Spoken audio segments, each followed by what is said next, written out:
ሰላም ጤና ይስጥልኝ ክብራትና ክብራን የቻናሌ ቤተሰቦች እንደምን አላችሁ?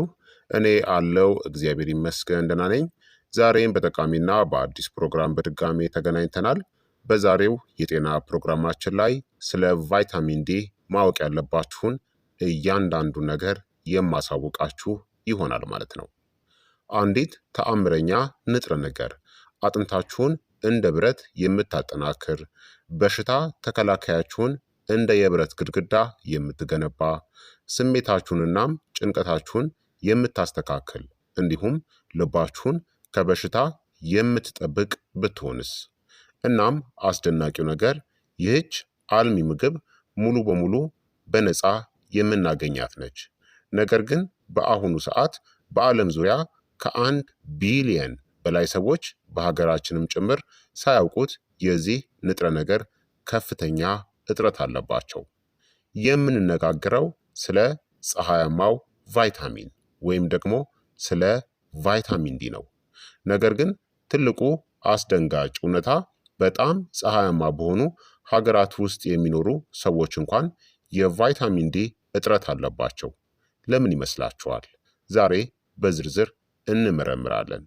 በዛሬው ቪዲዮአችን ላይ ቫይታሚን ዲ በሰውነታችን ውስጥ የሚያደርገውን አስደናቂ ሚስጥርን፣ እጥረት እንዳለብን የሚያሳዩ የተደበቁ ምልክቶችን፣ ከምግብና ከፀሐይ እንዴት በትክክለኛ መንገድ እንደምናገኝ እናም ብዙ ሰዎች የሚሰሩትን ትልልቅ 4 ስህተቶችን በዝርዝር እንመለከታለን።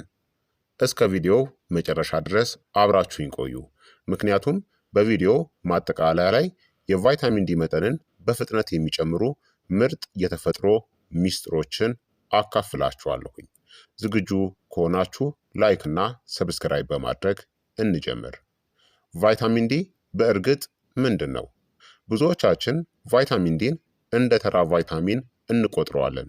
ነገር ግን በሳይንሱ ዓለም ቫይታሚን ዲ ብቻ ሳይሆን እንደ ሆርሞን ነው የሚሰራው። ሰውነታችን አብዛኛዎቹን ቫይታሚኖችን በራሱ ማምረት አይችልም። ቫይታሚን ዲ ግን ልዩ ነው። ቆዳችን ለፀሐይ ብርሃን ሲጋለጥ ሰውነታችን በራሱ ያመርተዋል። ከዚያም ይህ ንጥረ ነገር ወደ ጉበታችንና ኩላሊቶቻችን በመሄድ ልዩ ወደ ሆነው የሆርሞን ቅርጽ ይለወጣል። በሰውነታችን ውስጥ ከ1000 በላይ የጂን እንቅስቃሴዎችንም ይቆጣጠራል። ቫይታሚን ዲ ከተለመደው ቫይታሚን ይልቅ እንደ ሆርሞን የበለጠ የሚሰራ በስብ ውስጥ የሚሟሟ ወይም ፋት ሶለብል ቫይታሚን ነው። ታዲያ 2 ዋና ዋና የቫይታሚን ዲ አይነቶች አሉ። እነዚህም የመጀመሪያው ቫይታሚን ዲ2 ወይም ደግሞ ኤርጎ ካልሲፈሮል የምንለው ነው። በዋናነት ይህ ቫይታሚን ዲ2 የሚገኘው ለአልትራ ቫዮሌት ብርሃን በተጋለጡ እንጉዳዮች ውስጥ እና በቫይታሚን በበለጸጉ ምግቦች ውስጥ ነው። ሁለተኛው ደግሞ ቫይታሚን ዲ3 ወይም ኮሌ ካልሲፈሮል የምንለው ነው። የሚገኘው ደግሞ በቅባታማ አሳዎች ውስጥ፣ ፋቲፊሽ በምንላቸው፣ በእንቁላል አስኳሎች ውስጥ፣ በጉበት ውስጥና በኮድ ሊቨር ኦይል በአሳ ጉበት ዘይት ውስጥ ነው። ይህ ደግሞ ቆዳችሁ ከፀሐይ ብርሃን ንክኪ በኋላ በተፈጥሮ የሚያመርተው ቅርጽ ነው። ታዲያ ቫይታሚን ዲ3 በአጠቃላይ የቫይታሚን ዲ ደረጃን ከቫይታሚን ዲ2 ይልቅ የበለጠ ውጤታማ በሆነ መንገድ ያሳድጋል። ታዲያ ቫይታሚን ዲ በእርግጥ በሰውነታችን ውስጥ ምን እንደሚያደርግ እንመልከት። ቫይታሚን ዲ በሰውነታችን ውስጥ ያሉትን ሁሉንም አካላት ማለት ይቻላል ይደግፋል። አንደኛ፣ አጥንቶቻችንን ጠንካራ ያደርጋል። በቂ ቫይታሚን ዲ ከሌለ ሰውነታችን በጣም አነስተኛ ካልሲየምና ፎስፈረስን ይወስዳል። ይህ ወደ ደካማ አጥንቶች፣ የአጥንት ህመም፣ ኦስቲዮፖሮሲስ ወይም የአጥንት መሳሳትና ለአጥንት መሰበር ያጋልጠናል። ሁለተኛ፣ የጡንቻዎቻችንን ጥንካሬ ይደግፋል። ዝቅተኛ የሆነ የቫይታሚን ዲ የጡንቻ ድካም፣ ደረጃ የመውጣት ችግር፣ ደካማ የሆነ ሚዛን፣ መውደቆች መጨመር በተለይም በዕድሜ የገፉ አዋቂዎች ላይ ይህ ችግር ይጨምራል። ሶስተኛ፣ የበሽታ መከላከል ስርዓታችሁንም ይረዳል። ቫይታሚን ዲ የበሽታ መከላከል ሴሎች ጎጂ ባክቴሪያዎችን እናም ቫይረሶችን እንዲለዩ እናም ምላሽ እንዲሰጡ ይረዳል። እንዲሁም ብግነት ወይም ኢንፍላሜሽንንም ለመቆጣጠር ይረዳል። አራተኛ የአእምሮ ጤናንም ይደግፋል። ምርምሮች እንደሚጠቁሙት ቫይታሚን ዲ በእነዚህ ውስጥ ሚና ሊጫወት ይችላል። በመማር፣ በማስታወስ፣ በስሜት ቁጥጥር ወይም በቃና እንዲሁም በጤናማ የነርቭ ተግባር ላይ። ዝቅተኛ የቫይታሚን ዲ ደረጃዎች በአንዳንድ ሰዎች ላይ ከድብርት ጋር ተያይዘዋል፣ ምንም እንኳን ቫይታሚን ዲ ለድብርት ፈውስ ባይሆንም። አምስተኛ የልባችንን ጤናም ይደግፋል። ቫይታሚን ዲ ለጤናማ የደም ስር ተግባርና ለመደበኛ የደም ግፊት ቁጥጥር አስተዋጽኦን ሊያደርግ ይችላል። ምንም እንኳን በካርዲዮቫስኩላር ጥቅሞች ላይ የሚደረጉ ምርምሮች አሁንም እየዳበሩ ባይሆኑም። ስድስተኛ የደም ስኳርንም ለመቆጣጠር ይረዳል። ቫይታሚን ዲ መደበኛ የኢንሱሊን ተግባርንም ይደግፋል። ነገር ግን ተጨማሪ ቫይታሚን ዲ መውሰድ እጥረት በሌለባቸው ሰዎች ላይ የስኳር በሽታን እንደሚከላከል ወይም ደግሞ እንደሚያክም በቋሚነት አልተረጋገጠም። ሰባተኛ ጤናማ የሆነ እርግዝናንም ይደግፋል። በቂ ቫይታሚን ዲ በእርግዝና ወቅት ለእናቶች አጥንት ጤና እናም ለፅንሱ አጽም ወይም ደግሞ አጥንት እድገት እጅግ አስፈላጊ ነው። ታዲያ ቫይታሚን ዲ የመቀነስ ወይም የማነስ ምልክቶችን እንመልከት። ብዙ ሰዎች ግልጽ የሆኑ ምልክቶች የሏቸውም። ታዲያ ሊከሰቱ የሚችሉ ምልክቶች ሁልጊዜ የድካም መሰማት፣ የአጥንት ህመም፣ የጡንቻ ድካም፣ ተደጋጋሚ ታማሚነት፣ ዘገምተኛ የቁስል ማገገም፣ የፀጉር መሳሳት ብዙ ምክንያቶች ሊኖሩት ቢችልም፣ ዝቅተኛ የስሜት ሁኔታ ወይም ድብርት፣ የጀርባ ህመም፣ የተሰበሩ አጥንቶች ስጋት መጨመር።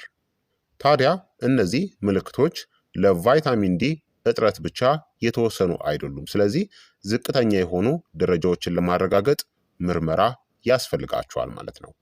ታዲያ ምን አይነት ሰዎች ለበለጠ ለቫይታሚን ዲ እጥረት የበለጠ የተጋለጡ እንደሆኑ እንመልከት። ለቫይታሚን ዲ እጥረት ከፍተኛ አደጋ ላይ ያሉ ሰዎች የምንላቸው የቆዩ ወይም ደግሞ እድሜያቸው የገፋ አዋቂዎች፣ ከቤት ውጪ አነስተኛ ጊዜን የሚያሳልፉ ሰዎች፣ ከቤት ውጪ በቋሚነት አብዛኛውን ቆዳቸውን የሚሸፍኑ ሰዎች፣ ጠቆር ያለ ቆዳ ያላቸው ግለሰቦች፣ ምክንያቱም የበለጠ ሜላኒን ከፀሐይ ብርሃን የሚገኘውን የቫይታሚን ዲ ምርትን ስለሚቀንስ፣ ከልክ ያለፈ ውፍረት ያላቸው ሰዎች፣ የቅባት መምጠጥን የሚቀንሱ ሁኔታዎች ያሏቸው ግለሰቦች እንደ ሴሊያክ በሽታ ወይም ክሮንስ በሽታ ያሉ፣ የተወሰኑ የክብደት መቀነሻ ቀዶ ጥገናዎችን ያደረጉ ሰዎች እናም የቫይታሚን ዲ ማሟያን የማያገኙ ጡት ብቻ የሚጠቡ ህፃናቶች ተጋላጭ ሊሆኑ ይችላሉ። ታዲያ ምርጥ የተፈጥሮ የቫይታሚን ዲ የምግብ ምንጮችን ደግሞ እንመልከት። ቅባታማ አሳዎች ፋቲፊሽ የምንላቸው እንደ ሳልመን፣ ሰርዲን፣ ማካሬል፣ ሄሪንግ እናም ቱና ምርጥ ምንጮች ናቸው። እነዚህን ማግኘት የማትችሉ ከሆነ በሀገራችን ውስጥ በዝዋይ እንዲሁም ደግሞ በጫሞ በሌሎችም ሐይቆች ላይ እንዲሁም ወንዞች ላይ የምታገኟቸውን አሳዎችን ተመገቡ። በተለይ ትናንሽ አሳዎች እንዲሁም ደግሞ በተለምዶ ቆሮሶ የምንላቸውን እነዚህን ተጠቀሙ። በሳምንት 3 ወይም 2 ቀን። እንዲሁም የኮድ የአሳ ጉበት ዘይት ኮድ ሊቨር ኦይል የምንለው በጣም ሀብታም ከሆኑ የተፈጥሮ ምንጮች ውስጥ አንዱ ነው። የእንቁላል አስኳሎች አነስተኛ መጠን ያለው ቫይታሚን ዲን ይይዛሉ። የበሬ ጉበት ከሌሎች አልሚ ምግቦች ጋር አነስተኛ የሆነ መጠንን ያቀርባል። እንጉዳዮች በተለይም ከአልትራ ቫዮሌት ብርሃን ጋር የተጋለጡት በቫይታሚን ዲ የበለጸጉ ምግቦች ፎርቲፋይድ ፉድስ የምንላቸው ብዙ ሀገሮች እንደ ወተት፣ የእጽዋት ወተት አማራጮች፣ የቁርስ እህሎች፣ ሲሪያሎችን፣ እርጎ፣ የብርቱካን ጭማቂን በቫይታሚን ዲ ያበለጽጉታል። የማበልጸጉ ሁኔታ ታዲያ እንደ ሀገሩ ስለሚለያይ የምግብ መለያዎችን አንብባችሁ አረጋግጡ። ታዲያ የፀሐይ ብርሃን በቂ ቫይታሚን ዲን ሊሰጥ ይችላል ወይ የሚለውን እንመልከት። አዎ በደንብ ይሰጣል። ነገር ግን በብዙ ሁኔታዎች ላይ የተመሰረተ ነው። የቀኑ ሰዓት፣ ወቅቱ፣ ኬክሮስ የሆነ የጂኦግራፊው ሁኔታ፣ የደመና ሽፋኑ፣ የአየር ብክለት፣ የቆዳ ቀለም አይነታችሁ፣ እድሜያችሁ፣ የፀሐይ መከላከያ ክሬም ወይም ሰንስክሪን አጠቃቀማችሁ እናም የተጋለጠው የቆዳ መጠን ይወስነዋል ማለት ነው። ለእያንዳንዱ ሰው የሚሰራ አንድ ነጠላ ደህንነቱ የተጠበቀ የፀሐይ ተጋላጭነት መጠን የለም። ታዲያ የቆዳ ካንሰር የመጋለጥ እድልን ስለሚጨምር በፀሐይ ከመቃጠል ተቆጠቡ። ለፀሐይ ብርሃን ስትጋለጡ ቢያንስ ለ20 ደቂቃ ጠዋት ላይ ከ2 ሰዓት እስከ 3 ሰዓት ወይም እስከ 3 ሰዓት ተኩል ባለው ሰዓት ውስጥ መጋለጥ ይመረጣል። እንዲሁም ከሰዓት በኋላ ከ9 ሰዓት ተኩል ወይም ከ10 ሰዓት በኋላ የምታገኙት ፀሐይ ተመራጭ ነው። አለበለዛ ለረጅም ሰዓት ፀሐይ ላይ የምታሳልፉ ከሆነ የቆዳ ካንሰርን ሊያስከትልባችሁ ይችላል። ይህንን በደንብ ወቁ። ታዲያ ምን ያክል ቫይታሚን ዲ ያስፈልጋቸዋል የሚለውን ደግሞ እንመልከት። ህፃናቶች ከ0 እስከ 12 ወራት ያሉ 400 ኢንተርናሽናል ዩኒት ወይም ደግሞ 10 ማይክሮግራም፣ ልጅና አዋቂዎች ከ1 እስከ 70 ዓመት ያሉት ደግሞ በየቀኑ 600 ኢንተርናሽናል ዩኒት ወይም ደግሞ 15 ማይክሮግራም፣ ከ70 ዓመት በላይ የሆኑ አዋቂዎች ደግሞ በየቀኑ 800 ኢንተርናሽናል ዩኒት ወይም ደግሞ 20 ማይክሮግራም ቫይታሚን ዲ ያስፈልጋቸዋል። እጥረት ያለባቸው አንዳንዶች ከፍተኛ መጠን ሊያስፈልጋቸው ይችላል። ነገር ግን በሕክምና ቁጥጥር ስር ብቻ መሆን አለበት። ታዲያ የቫይታሚን ዲ እጥረት እንዳለባችሁ እንዴት እንደሚታወቅ እንመልከት። በጣም የተለመደው የቫይታሚን ዲ እጥረት ምርመራ 25 ሃይድሮክሲ ቫይታሚን ዲ የሚባል የደም ምርመራ ነው። እሱም 25 ኦኤችዲ ተብሎም ይጻፋል። የጤና ባለሙያ ውጤታችሁን በመተርጎም አስፈላጊ ከሆነ ህክምና ሊያዝላችሁ ወይም ደግሞ የቫይታሚን ዲ ክኒን ወይም ደግሞ ሰፕሊመንቶችን ሊያዝላችሁ ይችላል ማለት ነው። ታዲያ ተጨማሪ ማሟያዎችን ወይም ደግሞ ሰፕሊመንቶችንስ መውሰድ ይቻላል ወይ የሚለውን እንመልከት። በህክምና ቁጥጥር ስር ዶክተራችሁ አዞላችሁ ከሆነ የቫይታሚን ዲ ሰፕሊመንቶችን ወይም ደግሞ ማሟያዎችን መውሰድ ትችላላችሁ። ያለ ሐኪም ትዕዛዝ ግን በፍጹም አይቻልም። ምክንያቱም በቅድሚያ የቫይታሚን ዲ መጠናችሁ መረጋገጥ ስላለበት ማለት ነው።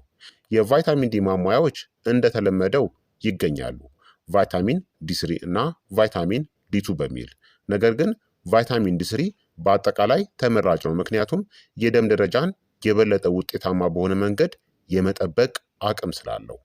ቫይታሚን ዲን ጥቂት ስብ ከያዘ ምግብ ጋር ደግሞ መውሰድ ምጥቀቱን ወይም ደግሞ በሰውነታችን መመጠጡን ከልክ በላይ ያሻሽለዋል ማለት ነው። ስለዚህ የቫይታሚን ዲ ክኒን ወይም ደግሞ ሰፕሊመንቶችን በምትወስዱበት ጊዜ ስብ ካላቸው ምግቦች ጋር መውሰድ ይመረጣል። እንዲሁም በጣም ብዙ ቫይታሚን ዲ መውሰድ ይቻላል። አደጋውስ ምን እንደሆነ እንመልከት። ከፀሐይ ብርሃን ከሚገኘው ቫይታሚን ዲ በተለየ ከመጠን በላይ ማሟያ ወይም ደግሞ ሰፕሊመንቶችን የቫይታሚን ዲ ክኒንን መውሰድ መርዛማነትን ወይም ደግሞ ቶክሲሲቲ የምንለውን ሊያስከትልባችሁ ይችላል። በጣም ብዙ ቫይታሚን ዲን መውሰድ ከፍተኛ የሆነ የደም ካልሲየም፣ ማቅለሽለሽ፣ ማስታወክ፣ የሆድ ድርቀት፣ ከመጠን በላይ የሆነ ጥማት፣ ተደጋጋሚ ሽንት፣ የኩላሊት ጠጠር፣ የኩላሊት መጎዳት እና በከባድ ሁኔታዎች ውስጥ ግራ መጋባት ወይም ደግሞ መደበኛ ያልሆነ የልብ ምትንም ሊያስከትልባችሁ ይችላል ማለት ነው። በጤና ባለሙያ ካልታዘዘላችሁ በስተቀር የተመከሩትን መጠኖች በፍጹም እንዳታልፉ። ታዲያ ስለ ቫይታሚን ዲ ደግሞ የተለመዱ ተረት ተረት ወይም ደግሞ የምትሰሩት ስህተቶችን ልንገራችሁ። አንደኛ፣ የበለጠ ቫይታሚን ዲ ሁልጊዜ የተሻለ ነው ብላችሁ እንዳታስቡ። ይህ ስህተት ነው። የበለጠ ሁልጊዜ የተሻለ አይደለም። እናም ከመጠን በላይ መውሰድ ጎጂ ሊሆን ይችላል። ቅድም ያልኳችሁን ጉዳቶችን ያስከትላል። ሁለተኛ ደግሞ በፀሐያማ አገር ውስጥ የምትኖሩ ከሆነ እጥረት ሊኖርብኝ አይችልም ብላችሁ ማሰብ ነው። የቤት ውስጥ የአኗኗር ዘይቤ፣ አልባሳት፣ የፀሐይ መከላከያ ክሬም፣ የቆዳ ቀለማችሁና ሌሎች ሁኔታዎች እጥረቱ በማንኛውም ቦታ ሊከሰት ይችላል ማለት ነው። ስለዚህ ይህን ጥንቃቄ አድርጉ። ሶስተኛ፣ ቫይታሚን ዲ ሁሉንም በሽታዎች ይፈውሳል ብላችሁ አታስቡ። ቫይታሚን ዲ ለጤና አስፈላጊ ነው፣ ነገር ግን የሁሉንም ነገር ፈዋሽ አይደለም። አጠቃላይ ጤናማ የሆነ የአኗኗር ዘይቤ አካል መሆን አለበት። አራተኛ፣ በቂ ቫይታሚን ዲ ከምግብ ብቻ ማግኘት እችላለሁ ብላችሁ እንዳታስቡ። ለብዙ ሰዎች ምግብ ብቻ በቂ ቫይታሚን ዲን ላይሰጣችሁ ይችላል፣ በተለይም በሀገራችን ያለው የአኗኗር ዘይቤ ሁኔታ። ይህም እንደ ግለሰቡ ሁኔታ የፀሐይ ብርሃን ተጋላጭነትን፣ የበለጸጉ በቫይታሚን ዲ ምግቦችን ወይም ማሟያዎችን ወይም ደግሞ ሰፕሊመንቶችን አስፈላጊ ያደርገዋል። ታዲያ የጤናማ የቫይታሚን ዲ ደረጃዎችን ለመጠበቅ ቀላል መንገዶችን ልንገራችሁ።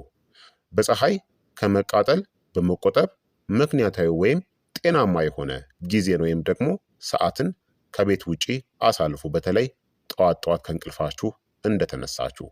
እንዲሁም በቫይታሚን ዲ የበለጸጉ ምግቦችን ዘወትር ተመገቡ። ካሉ የበለጸጉ ምግቦችን አካቱ። በአካላዊ እንቅስቃሴ ንቁ ሁኑ።